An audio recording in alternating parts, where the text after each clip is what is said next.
Salut tout le monde, je suis très contente de vous retrouver aujourd'hui pour parler d'un sujet qui me tient énormément à cœur et que ça fait un moment que j'avais envie d'aborder sur ma chaîne. On va parler de l'amour à distance. Je vais commencer tout de suite par une partie un peu où je vais vous parler de mon expérience et de mon histoire vis-à-vis de ce sujet. Donc si vous êtes nouveau sur cette chaîne ou même si vous êtes là depuis peut-être pas très longtemps, je suis en couple depuis bientôt 4 petites années et tout simplement c'est quelqu'un que j'ai rencontré sur internet. Il habitait à Perpignan et moi j'habitais près de Paris. 2 ans on s'est vu par intermittence, un coup chez lui, un coup chez moi. Donc pour rentrer un peu plus dans les détails de mon histoire, donc j'ai rencontré mon amoureux sur Skype on va dire pour les grandes lignes. Sans vous mentir, au début je ne pensais jamais qu'on allait se voir.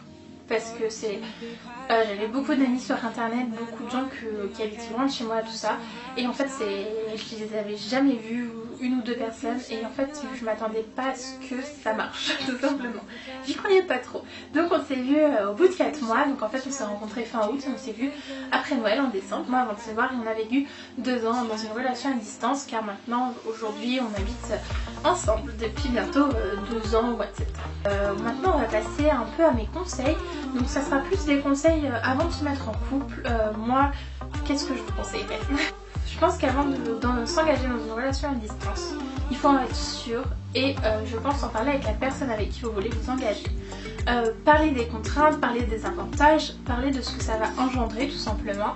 Parce que mine de rien, c'est pas évident. Deuxième point aussi qui est intéressant, ça dépend de votre âge après, mais il faut aussi savoir que je pense qu'il faut aussi un peu en parler à ses parents pour en fait tout simplement être sûr, si vous voulez vous engager dans une relation sérieuse et durable, que vos parents voudront bien que vous ayez voir cette personne, ou du moins que vous voyez, que ce soit vous ou elle qui viennent chez vous ou chez lui, ou chez elle, peu importe.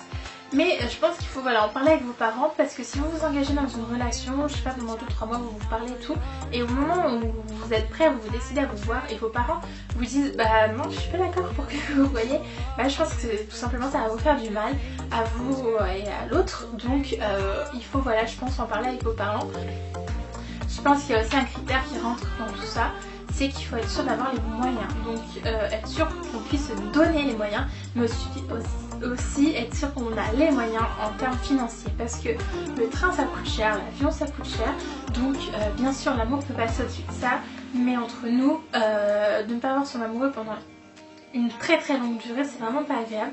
Donc il faut être sûr qu'on a les moyens de pouvoir aller la voir, le voir. Je pense que c'est un critère quand même qui rentre dans tout ça. Ensuite, troisième, quatrième, je ne sais plus. Je pense qu'il faut aussi bien noter qu'il faut avoir confiance en la personne. C'est très important.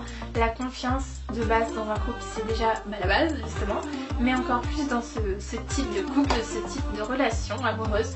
Parce que si on n'a pas confiance en la personne, si on fait que douter sur elle, sur son amour, sur sa sincérité, s'il est fidèle ou pas, ça va vous pourrir votre relation.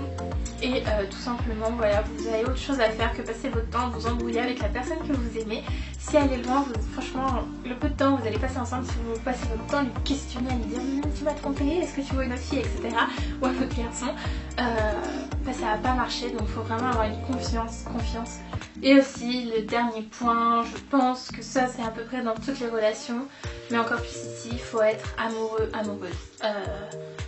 Je pense qu'une relation à distance ne peut pas exister s'il n'y a pas de sentiments. Ça ne sert à rien de gâcher votre temps dans une relation à distance si vous n'aimez pas la personne. Si c'est pour son fric, son physique, quoi que ce soit, ça ne sert à rien. Parce que concrètement, vous n'allez pas vraiment profiter souvent, déjà de 1. Et puis, une relation à distance, ça demande du temps et un engagement. Donc si vous êtes plutôt de ce genre de personne profiteuse, passez votre route, ça ne sert à rien. Laissez ça aux amoureux. Le troisième point que j'avais envie d'aborder, c'est donc pendant la relation, comment faire durer sa relation. Mes petits trucs et astuces qui ont pu marcher. La première chose, c'est se voir assez régulièrement, le plus possible que vous pouvez. Moi avec mon copain, vous voyez, tous les 1 mois et demi, ça dépendait des périodes. Et dès qu'on pouvait, on passait le plus de temps possible ensemble. Il faut savoir consacrer du temps à la personne.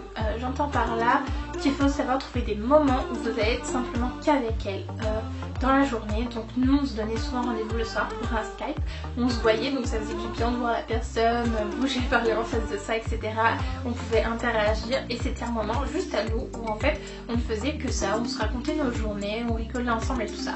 Et c'est un petit peu ce même moment qu'on va retrouver quand on va être en couple avec une personne avec laquelle on vit. On passe pas toutes nos journées avec la personne, mais voilà, il y a des petits moments où on va être que tous les deux, par exemple avant de dormir, on va se raconter nos journées, on va se taquiner, on va rigoler. Et là il faut retrouver ces mêmes petits moments pour faire durer le couple. Il faut savoir créer une complicité. Je trouve que c'est très important, que ce soit dans une relation à distance ou dans une relation dite basique. Il faut savoir, voilà, créer une complicité, avoir des petits délires ensemble, des petits surnoms. Je pense que c'est ces petites choses qui font que c'est la personne, c'est la seule et unique avec qui vous dites ça. Parce que c'est très important de créer une complicité. Ça va permettre de créer un lien, et quand on est loin de l'autre, il faut des liens, il faut tout ça, tu vois. À mon sens, j'essayais de tout partager avec mon copain, dans le sens qu'il y avait l'impression qu'on est ensemble en fait, tout simplement. Et en fait, ça rejoint aussi ce que je vais dire après, c'est qu'il faut savoir communiquer. Quand ça va pas, il faut savoir le dire à l'autre. Faut savoir aussi que quand on est à distance, c'est des fois on s'engueule quand même, et si ça va pas, s'il y a un truc qui vous plaît pas chez l'autre, il faut lui dire, même si vous vous engueulez par SMS, etc., ce qui n'est pas forcément le tip top, mais on va pas attendre un mois pour dire à la personne ce qui nous a pas plu. Et je pense qu'aussi pour faire durer son couple quand on est dans une relation à distance, il faut se projeter, c'est-à-dire qu'il ne faut pas rester cloîtré dans cette relation, il faut imaginer un après en fait, tout simplement. Nous, ce qui nous a beaucoup motivé, c'était qu'on savait au bout d'un an que l'année d'après, on serait ensemble, qu'on irait habiter ensemble. Donc on s'est motivé pour avoir un autre bac, on s'est motivé pour mettre de l'argent de côté pour habiter ensemble, etc. Et je pense que c'est aussi ça qui fait tenir, parce que je vais pas vous cacher que à la fin de cette deuxième année de relation à distance, ça commençait à devenir très compliqué, dans le sens où c'était dur de ne plus voir la personne, le manque se faisait énormément ressentir, même si on le ressentait beaucoup avant, mais là ça devenait vraiment en fait très pesant. Et se projeter, ça donne un avenir, ça donne une ambition, et ça permet en fait de tenir, de rester fort. Pour finir avec cette vidéo, je vais vous parler des plus et des avantages que moi j'ai trouvé à une relation à distance. Donc on va commencer par les avantages et après on continuera sur les inconvénients. Donc moi j'ai trouvé que c'était une bonne expérience, que c'était un peu un amour peu commun, tout simplement. Il n'y a pas énormément de personnes qui vivent ça, et je trouve que c'est une relation très particulière, tout simplement. On voit pas ça partout en fait. Je pense que si vous l'avez vécu ou si vous le vivez, vous pourrez comprendre ce que je veux dire. Et je trouve que c'est quand même, il y a un truc en plus dans ce genre de relation. Je ne sais pas comment dire, mais voilà. Tout simplement, si on prend par exemple les retrouvailles, c'est un moment très très fort où en fait moi personnellement ce que je ressentais, c'était comme si je retombais amoureuse en fait à chaque fois qu'on se revoyait. C'était comme si je redécouvrais mon amoureux, et c'est une sensation très étrange et que moi j'adorais, tout simplement. Papillon dans le ventre et tout, mais c'est génial. Je trouve aussi que ces genres de relations, on a tendance à être beaucoup plus proche de la personne, dans le sens où, je sais pas comment dire, mais moi je l'ai vécu comme ça en tout cas, je sais pas vous quoi. Dernier petit avantage, après bien sûr il y en a plein d'autres, moi je vais pas vous en étaler une liste, mais le dernier, je trouve que ça entretient le désir tout simplement. Voilà, de tout le temps se séparer, de revenir, enfin je sais pas, il y a un petit truc qui chamboule. Et les inconvénients, là c'est plus une partie pour les personnes qui regardent cette vidéo, qui sont peut-être pas encore en couple, qui hésitent, etc. Il faut savoir que c'est des relations à distance, sont des relations très dures à supporter, dans le sens où vous ne voyez pas la personne que vous aimez et vous devez sans cesse vous séparer d'elle. Je vais pas vous cacher que moi j'ai beaucoup pleuré, j'ai beaucoup souffert, parce que voilà, c'est pas facile quand vous n'allez pas bien, vous avez envie d'avoir quelqu'un qui vous serre le vos bras, là il faut attendre. Il faut savoir aussi que dans ces relations, il faut savoir faire des compromis.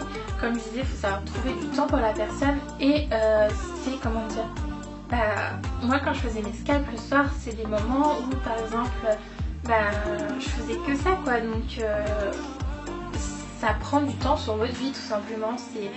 C'est c'est un engagement. Donc à mon sens il faut pas prendre ce genre de relation pour un jeu, pour une expérience, il faut être sûr de ce qu'on fait. Il faut savoir qu'une relation à distance, ça va pas forcément toujours fonctionner.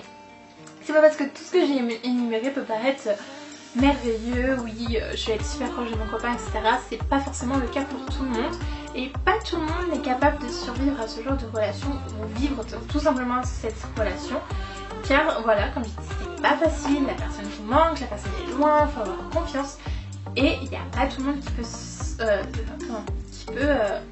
subir ce genre de choses et rester fort. Faut quand même avoir une très grande force de caractère, je trouve. Personnellement, moi, je pense que si au bout de 2 ans avec mon copain on n'aurait pas pu habiter ensemble, ça aurait commencé à devenir très compliqué. Avant de finir cette vidéo, si vous êtes engagé dans une relation à distance ou si vous voulez vous y engager, il y a 2 choses à savoir, c'est qu'il faut communiquer et avoir confiance en la personne pour essayer au moins que cette relation fonctionne au maximum, et après appliquer tout ce que j'ai pu vous conseiller. Moi c'est ce qui a marché et c'est comment j'ai ressenti ma relation.